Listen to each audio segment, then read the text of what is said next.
Naneo ni heviny ihany i Rossy rasy manana Paulbert manoloana ny firaisan-kinany ambany tanàna izay miverina toy ny taloha amin'izao ankehitriny izao satria tsy nanaiky ho zarazarain'ny hafa ao anatin'ny vola intsony izany firaisan-kinany ambany tanàna izany. Ka ny pitsopitsony mahakasika an'izay ny fakafakaina amintsika atao anatin'ity video ity ka manasantsika rehetra anaraka an'ity video ity hatramin'ny farany.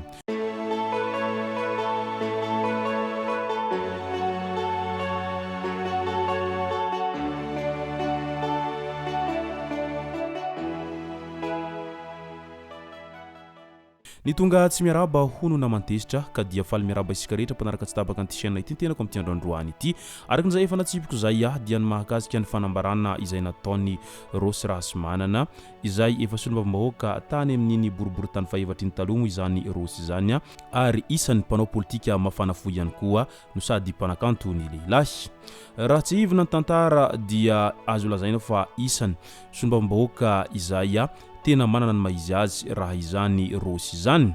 Tsy vitany amin'ny mahasombam-bahoaka azy ihany fa tena olon'ny fiarahamonina izy ary tia ny fanampy sy ny fampitakosina tamin'ireo vahoaka izay teny amin'izay boribory tany iadidian'izay satria ny azy aleo halanandrina toy izay halam-bahoaka izay io foana no filamatra izay noentiny tao anatin'izay fotoam-piasany tamin'ny mahasombam-bahoaka azy izay.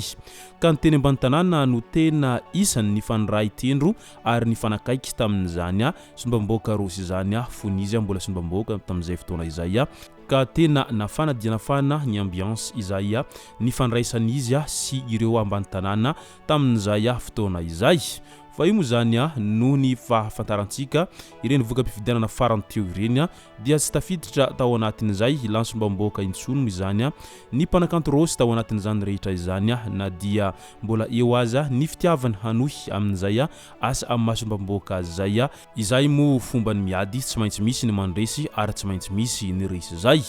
Fa tsy midika kory rehefa mantavary indray mandeha dia andevitro be. Fa io ataovy toy ny sambalala mainandro tsy azo androany ivereno raha ampitso raha toa ka tena ilay fitiavana mpandroso no ao anatin'ny fosy ao anatin'ny raha dia tsy mahasakana ny tsy andray andraikitra mihitsiny izany hoe tsy fahalanina eo amin'ny toerana amin'ny mahasombam-bahoaka izany fa vao mahaza tokony hampisy herim-po sy hampisy heridika ao anatin'izay hoe ho fanampiana sy ho firaisan-kina izay misy eny anivon'ny fiarahamonina eny indrindra fa ny fandraisana amin'ireo izay azo lazaina fa fiarahamonina ambany tanàna izay tena isany maro dia maro tao anatin'izay boribory tany izay ny adidiny mpanakanto Rossy izay fony izy mbola sombam-bahoaka izay. Tsapasita ihany koa nandritra ireny fitondrana teo aloha ireny indrindra fa nandritra ny fifidianana farany teo iny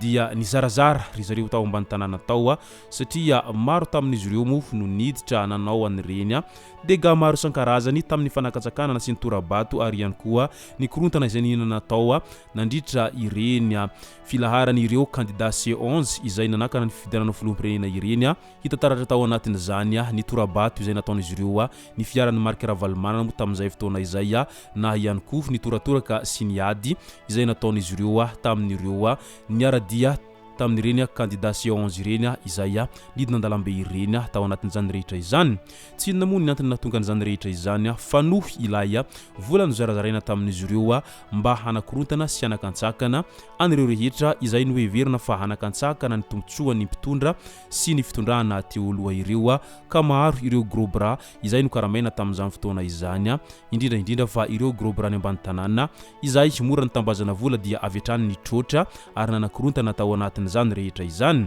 Efa matetika moa ny mpanakanto Rossy milaza an'izay foana amin'ilay hoe ianareo aza manakaramany gros bras raha toa ka matoky tena ao anatin'izao zavatra izay ho ataonareo indrindra fa ao anatin'izao politika izao ho izy tamin'izay fotoana izay fa aleo mba ifanaja ho inambarana satria ny mpanakanto Rossy dia azo lazaina fa olona manampahaizana ihany ny lehilahy satria efa navita fianarana ambony ihany koa izy mialoha ny hidirany tao anatin'izay resaka politika izay tsy vitan'izay ihany koa amin'ny maha-mpanakanto azy dia miezaka mitaiza sy manorotoro lalana ho an'ny tanora sy ho an'ny mpiarabelona foana izy tao anatiny izany rehetra izany. Manaprofo izay fitiavany Rossy ny any ambany tanàna izay moa ity fanambarana izay nataony gazety iray mivoaka isanandro ity. Niverina ny firaisan-kinany ambany tanàna rehefa nosaratsarahany ireo izay tsy mahay politika hoy rasy manana Paulbert Rossy. Mangataka famelana ho an'ny C11 izahay ho an'ireo tanora izay voakarama ny gafy tamina hetsika fotsy hoy nambarany hatrany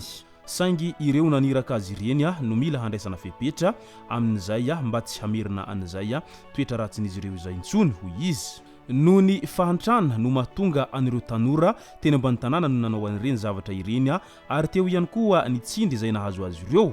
tanteraka ankehitriny ny fampihavanana an'ireo mponina ambany tanàna rehefa nosaratsarahan'ireo izay tsy mahay politika hoy hatrany ny nambarany na dia vita nefa ny fampihavanana dia mitaky ny fandinihana ny fitoriana izay napetrany mikasika ny halabato tamin'ny fifidianana solombavambahoaka farany teo iny tao amin'ny tanà boriboritany fahefatra izay andriamatoa Rossy rahasymana ity ny ara-dalana tamin'ity hetsika izay nataon'ny rahasymanana Rossy ity ny fanaterana ny fiazam-boninkazo teny amin'ny tsangambato fahatsiarovana ny fahafatesana tsy mandrava teny ambohijatovy-teny taorian'izay dia ny faranana tamin'ny famononana omby teny amin'ny kianjan'ny kanto izay niarahana tamin'ireo tanora ny ambany tanàna sy ny mpitan-kazo manga ary ny ray aman-dreny izany rehetra izany midika izany fa tena mbola vonina ny lehilahy amin'izay asa izay efa nendraketany teo aloha izay ary mbola vonina hiady hatramin'ny farany izy noho ny fitiavany ny ambany tanàna sy ny fitiavany io boriboritany fahefatra io amin'ny mahasolombavam-bahoaka azy teo aloha izay ary tsy lavolefina ny lehilahy na dia maro azy ireo sakantsakana izay natao taminy mba hahatonga azy tsy ho lany solombavam-bahoaka intsony tamin'ny fifidianana farany teo iny izay moa ilay hoe tsy misy ny mafy tsy lahitra ny zoto zany ary tsy misy resy tsy miady zany ny fandresena raha azo moramora fotsiny dia tsy matsiro fa aleo mba miady mafy vao mahazo fandresena amin'izay mantsy tsapa sy hita ary hay tsara ny mikolokolo an'iny fandresena iny ary mitandrina tsara amin'izay mba tsy hahavery anjavony izay fandresena izay azo tamin'ny ady mafy natrehana izay ka izay no mahatonga azy mbola miady mafy hatramin'izao ity mpanakanto kalazantsika ity fa tsy hanaiky lavolefina izany intsony manoloana ireo rehetra sakantsakana izay nahazo azy zay ary ny porofony tao anatin'izay izao fa tena mbola mankatiany ambany tanàna izy ary vonina ny hiara-entana sy raisalahy amin'ireo tanora ny ambany tanàna ireo izy ao anatin'izay hetsika fitiavan-tanindrazana izay moa no masaka azona rosy tao anatin'ity vidéo ity tomboko lasy tomboko vavy soratsika rehetra nanaraka n'ity vidéo ity hatramin'ny farany aza dino ny milaiky ny vidéo antsika ary tsy rovoatrany miabone amin'ny chaîne antsika mba ahafahanareo manaraka tsy tabaka ny vidéo zay lefa nahito isan'andro tomboko lasy tomboko vavy mankasitraka dia mirarisoa